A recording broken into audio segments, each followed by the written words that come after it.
Penguin Random House Audio presents Practicing Peace in Times of War by Pema Chödrön. Based on talks edited by Sandy Boucher. War and peace start in the hearts of individuals. They start at the level of the human heart. And perhaps the peace that, strangely enough, all beings would like to live in peace, but the method for obtaining peace seems, over the generations, to not really be in sync with attaining peace, because we seek peace and happiness by going to war.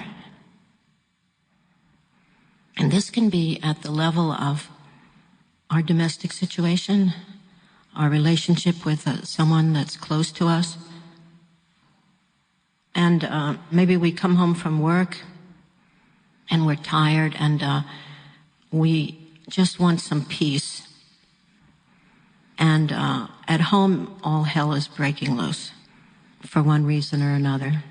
So we start yelling at people. But what is our motivation? Our motivation is that we want some happiness and some ease and some peace. But what we do is we get even more worked up, and we get everyone else worked up too.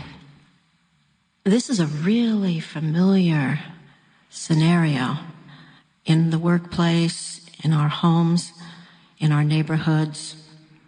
When we're driving cars, we're just driving along and someone cuts in front of us. And what happens? Well, we don't like it.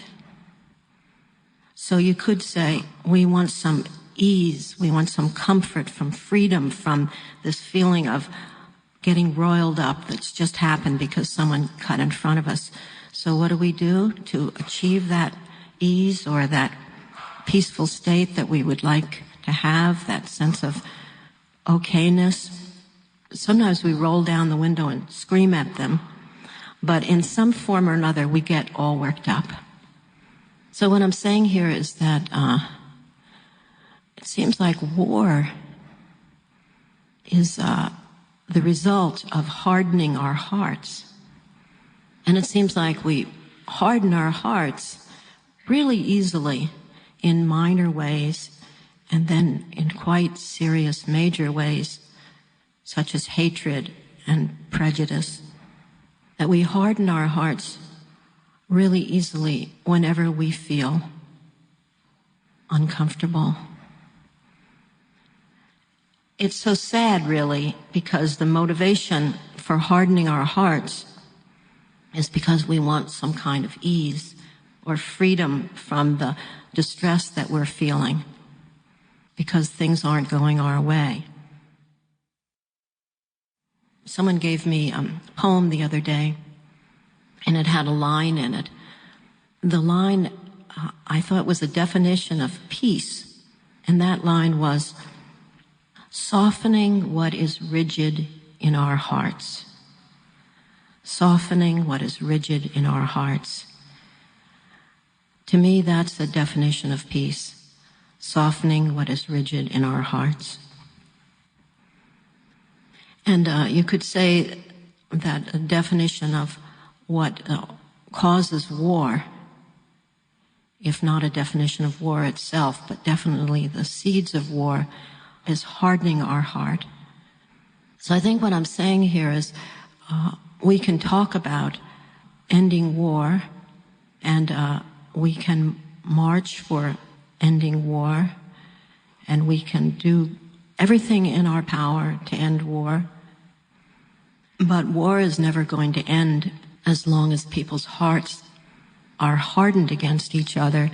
And really, if it only ended with a hardening of a heart, and then you saw that that's what you were doing, and then you wished to soften what was rigid in your heart, then there would be no problem. But what happens is a chain reaction And it happens to every single one of us. And I'd be really surprised if you didn't know what I was talking about. And that is, something occurs. It can even be a mosquito buzzing. And you tighten. And if it's more than a mosquito, or maybe mosquito is enough for you, something starts to shut down in you, and the next thing you know, imperceptibly, the chain reaction of misery begins, and that is that we begin to fan the grievance with our thoughts. The thoughts become like the fuel that leads to war. If you want to say war could be that you smash that little teensy-weensy mosquito. But war, I'm also talking about war in the domestic situation, war at the office, war on the streets, and also war between nations, war in the world. I've never heard a better example of the problem with righteousness than Jarvis's story, Angry Faces. Now, Jarvis has written one of my favorite spiritual books, which is called Finding Freedom. And in the story, Angry Faces, it goes like this. Jarvis has his TV on in his cell, but he doesn't have the sound on because he's just using the light of the TV to read by.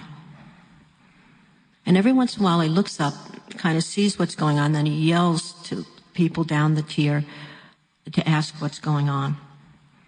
So the first time he yells to say what's happening, they say, "It's the Ku Klux Klan, Jarvis." And they're all yelling and complaining about how it's the blacks and the Jews who are responsible for all these problems. About half an hour later, he yells down again, "Hey, what's happening now?" And they yell back, "Hey, Jarvis, that's the Greenpeace folks." And they're demonstrating about the fact that the rivers are being polluted and the trees are being cut down and the animals are being hurt and our earth is being destroyed. Sometime later, he calls out again, now what's going on? And they say, "Oh, Jarvis, that's the U.S. Senate. And that guy who's up there now talking, he's complaining about, he's blaming the other guys, the other side, the other political party, for all the financial difficulty this country's in." Jarvis starts laughing and he calls down. He said, "I've learned something here tonight." He said, "Sometimes they're wearing Klan outfits. Sometimes they're wearing Greenpeace outfits. Sometimes they're wearing suits and ties, but they all have the same angry faces."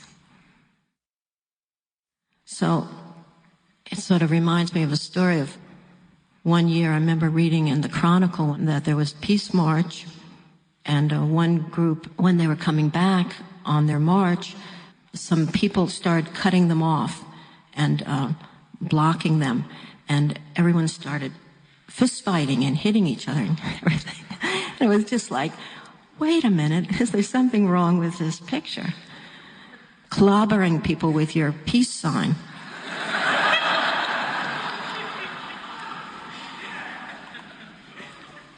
But the next time you get angry, check out your righteousness and check out your fundamentalist view that is supporting your right to be angry at this one.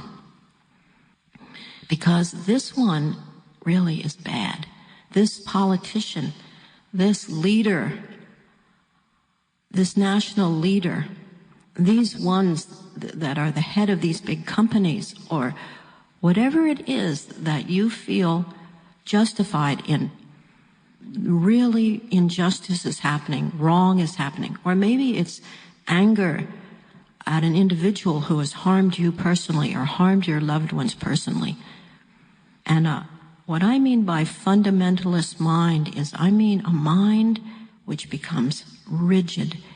The heart becomes hardened, then the mind becomes hardened into a view, and you can justify your hatred of another human being because of what they represent.